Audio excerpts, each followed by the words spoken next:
Ayun, happy 37th birthday sa captain namin si Rochelle, aka Milabs. Huling video greetings ko nga pala 2 years ago. Ang wish ko sa iyo nun,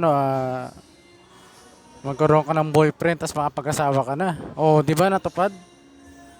Oh, di ba meron ka ng kulot ngayon na sa tingin ko mahal na mahal mo nga. Kaya sana siya na nga yung mapangasawa mo dahil tumatanda ka na eh, tanda mo na, 37 ka na. Kumukunat ka na eh. Kaya happy birthday sa iyo. Oh, happy birthday sa iyo. Saka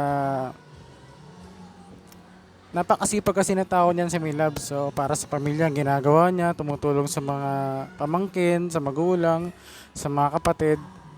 Ah, magaling, magaling. Swerte si Kulot diyan kay kay Milabs.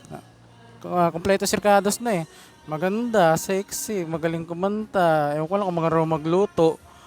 Ah, malambing, malambing sa tingin ko. Oh, kaya swerte na ni Kulot yan. At higit sa lahat, virgin pa yan.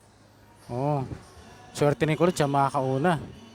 Yung nga lang medyo makunat na nga dahil may edad na. Pero lalambot din yan, di ba Kulot? Kaya happy 37th birthday sa my love. Sana huwag kang magbabago. Lalong maging strong yung friendship natin.